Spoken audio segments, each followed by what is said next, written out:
In today's chapter, we're going to learn about a report from Pontius Pilate sent to Tiberius. This report was likely composed between the 4th and 5th centuries and allegedly drafted in its original version by Pontius Pilate in the 1st century.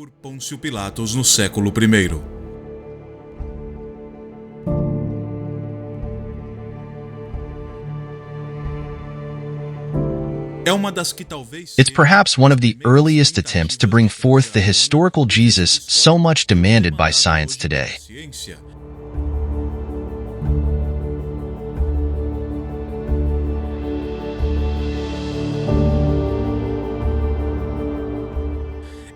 Of course, this search is very difficult to undertake, even since medieval times, because the Christian religion, before being officially sanctioned by any government or empire, already had its traditions, divisions, and established beliefs, and separating all these aspects from the historical part was almost an impossible task.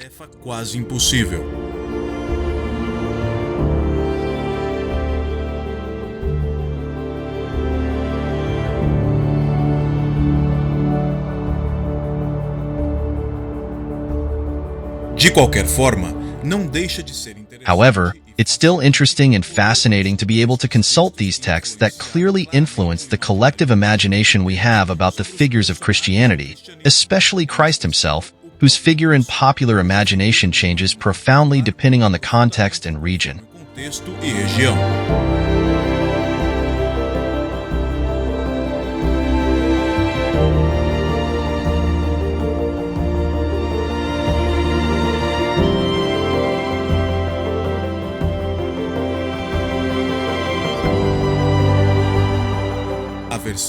The version used in this translation is in Greek. In today's chapter, you will get to know the curious report of Pilate sent to Tiberius Caesar in Rome.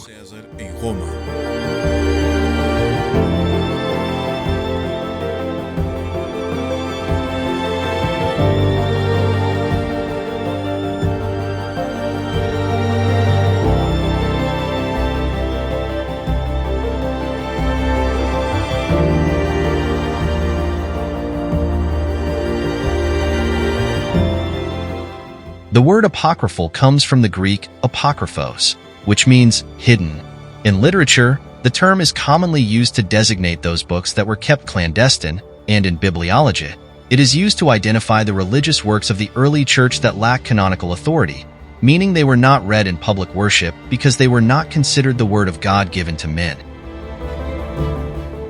It's worth noting that the term apocryphal should not be considered pejorative, as its content may contain truths, whether theological or historical. The Apocryphal Gospels are texts written in different times, many of them belonging to the early church and others medieval. This series will present only comments, curiosities, and references about these texts, a guide to introduce the themes and to awaken interest in delving into the knowledge of salvation history.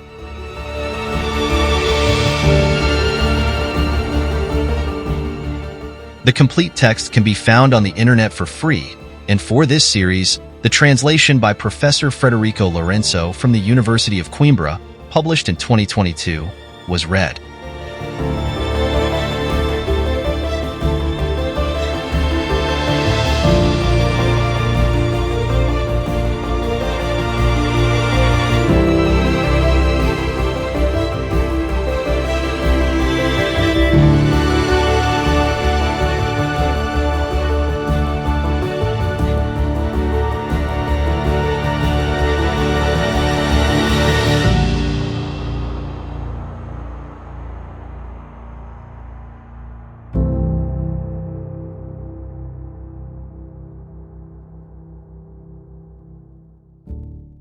Report of Pilate sent to Tiberius Caesar in Rome.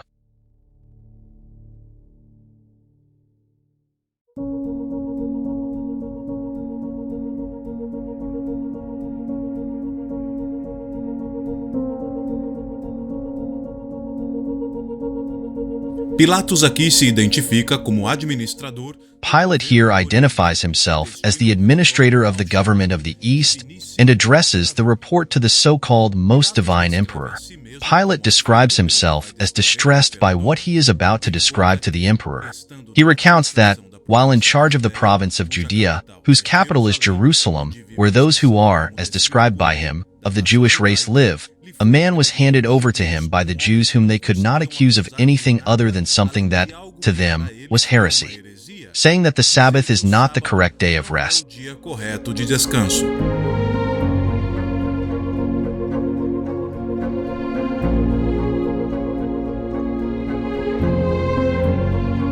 Já fazendo uma rápida pausa aqui. Now, pausing here, Jesus did not institute another day of rest or directly say that the Sabbath should not be respected among the Jews. O que Cristo fez nos evangelhos foi simplesmente aprofundar. What Christ did in the Gospels was simply to deepen the concept and question who or what is above the law, and most importantly, that the law was made for man, and not man for the law, as recorded in Mark 2 verse 27. O que podemos ver neste What we can see in this Gospel, as in others we have already discussed, is a direct separation of Christianity from Judaism, the desire to exonerate Pilate and the Roman Empire, and also a sad dose of racism against Jewish ethnicities.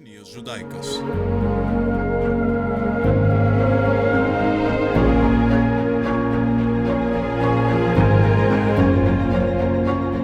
Pilatos então Pilate then begins to speak of the good deeds and miracles performed by Jesus during his ministry.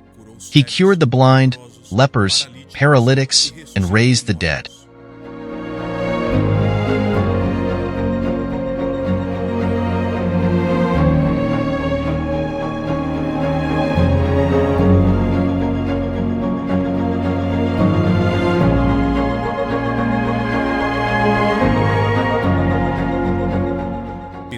Pilate cites, in detail, the resurrection of Lazarus, as recounted in the canonical Gospel of John 11 verses 1 to 44.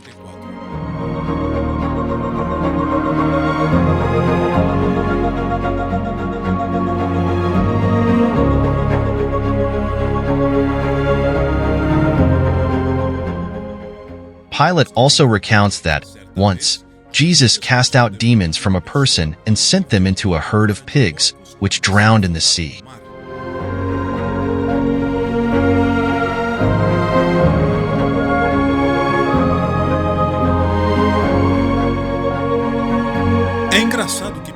It's funny that Pilate narrates this episode in favor of Jesus in a gospel that seeks to redeem the image of the Romans, since this account, present in Matthew 8 verses 31 to 32, is also found in Mark 5 verses 11 to 13 and Luke 8 verses 30 to 33. Capítulo 8, versículos 30 ao 33. Mas há uma diferença. But there's a difference between them. In Matthew, the demons are identified as such, whereas in Mark and Luke, they are referred to as unclean spirits. And when questioned by Jesus, they identify themselves as legion, for we are many.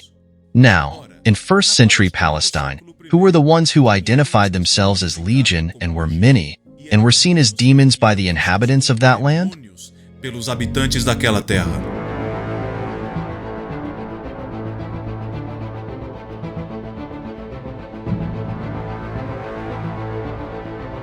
Pilatos continua seu relatório. Pilate continues his report by citing a man with a withered hand and half an unhealthy body, who was healed by Jesus with a word. Pilate also mentions the woman who had an endless flow of blood and was healed just by touching the hem of Jesus' garments. Veste de Jesus.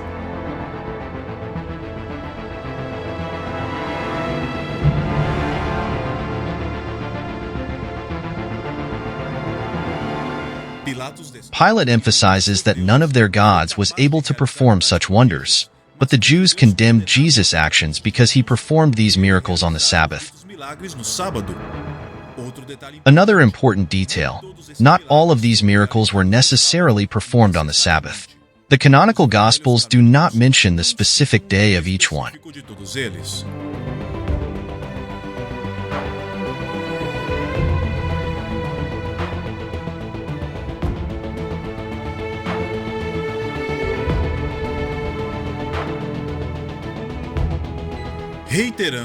reiterating that all his acts were the result of pressure from the Jewish authorities, citing Annas and Caiaphas, and from the government authorities, citing the sons of Herod, Archelaus, Antipas, and Philip. Pilate concludes by saying that he ordered the crucifixion.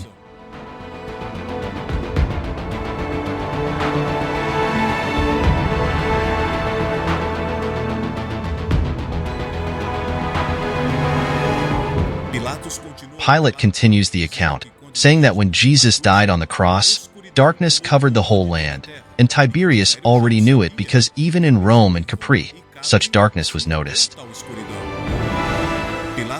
Pilate adds other details, such as the moon being like blood and not shining, despite being full, and the constellations mourning the transgression committed by the Jews.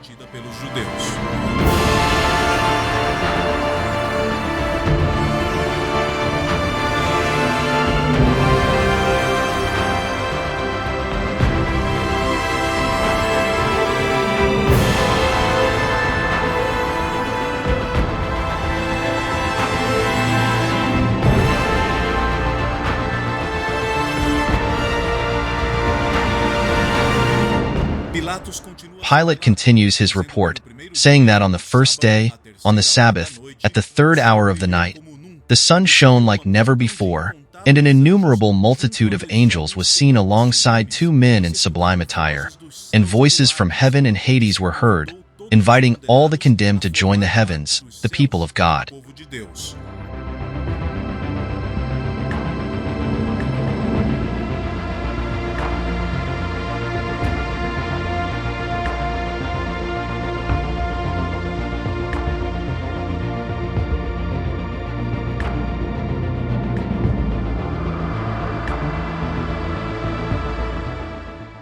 And there was a great earthquake that left great chasms in the earth. Several dead were also resurrected, including some who had been dead for more than 2,000 years, such as Noah, Abraham, Isaac, and Jacob. The multitude, seeing such wonders, sang hymns of praise to God.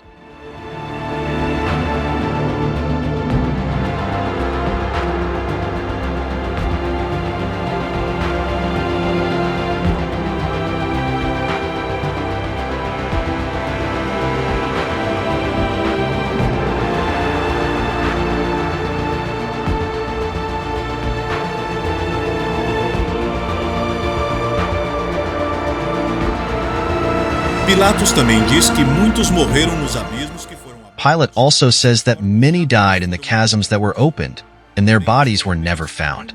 Only one synagogue remained in Jerusalem, because those that opposed Jesus were swallowed up by the earth. In conclusion, Pilate says that he was shocked and, overcome by this fear, ordered that everything that had happened be written down, and prepared the report for Tiberius, the emperor of Rome.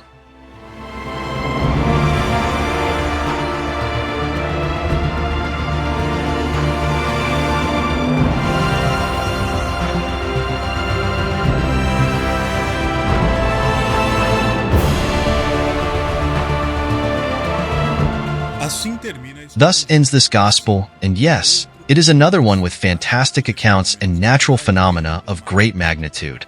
In this case, this gospel helps us understand not only the image of Christ in the medieval era, but also the historical revisionism that was done regarding the actions of Roman, Jewish, and Herodian dynasty authorities. The attempt to cleanse Pilate's image, and thus that of the Roman Empire and, therefore, the Roman Church, is clear. On the other hand, all blame is placed on the Jews, in an account that often sounds anti-Semitic. And we know that this is a sad page in the history of medieval Europe that extended to modern times and continues to exist, with consequences today. Does the gospel message really ever try to elect a culprit? How does this add to the Christian faith?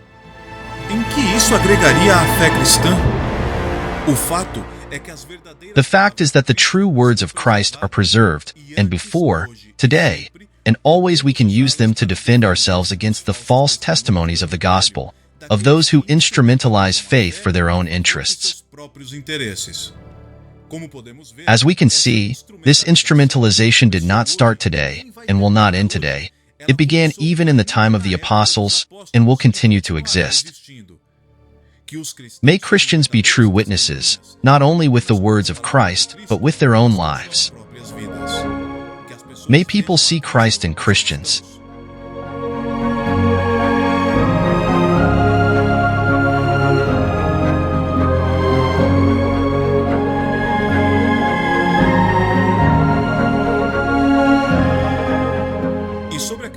And regarding Pilate's conduct in Christ's trial, the Gospels already bring us many pieces of information, and the history of the occupations of the Roman Empire, with its characteristic brutality, is well known, with an abundance of sources available.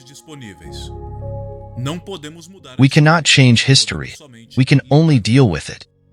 It is also important to issue a warning. There is no room for religious intolerance or ethnic prejudice within Christianity and within any healthy society. Jesus was a Jew, Christianity was born within Judaism, and Jesus is also present in the later Islam, as well as being respected and admired within other non-Abrahamic religions.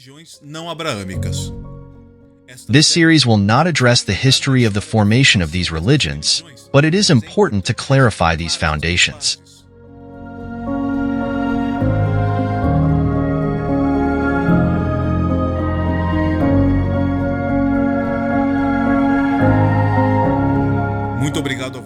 Thank you very much to those who watched up to this point, and I ask you to continue supporting us by following us here on YouTube and on social media, and also by continuing to watch the series.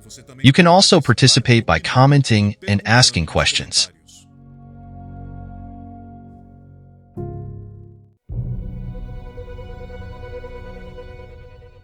This documentary has no intention of stirring up controversy on the subject, because there is no reason to do so. For a long time, the apocryphal texts have sparked more discussions about whether they should be read or not, rather than the actual reading and reflection on these texts. They are part of the history of the Church and of Christianity, just like the other books of the Christian Bible, and in them, we find the roots of many Christian traditions around the world. It is also interesting to remember that the Christian Bible differs among the many Christian denominations because there are differences between the Orthodox, Catholic, and Protestant Bibles in the number of books in each canon. To understand and reflect on the apocryphal texts, one must do the same exercise as studying the Bible and any other historical writing. Understand the time, the place, the culture, the language, in short, the historical context. There are things that were common 100 years ago that would be unacceptable today, so it can be assumed that when talking about things that were written 2,000 years ago, the shock would be even greater, which is not exclusive to the Bible or religion, but rather to history.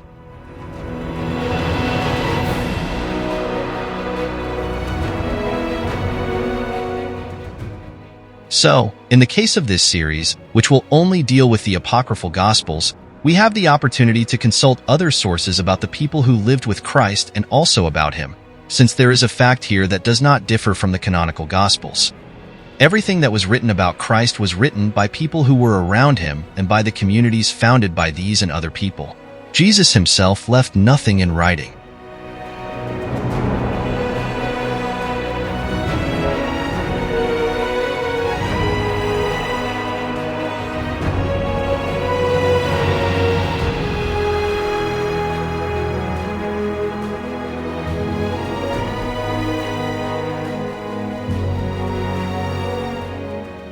And I say only the apocryphal Gospels, because there are also books from the Old Testament and epistles that are apocryphal.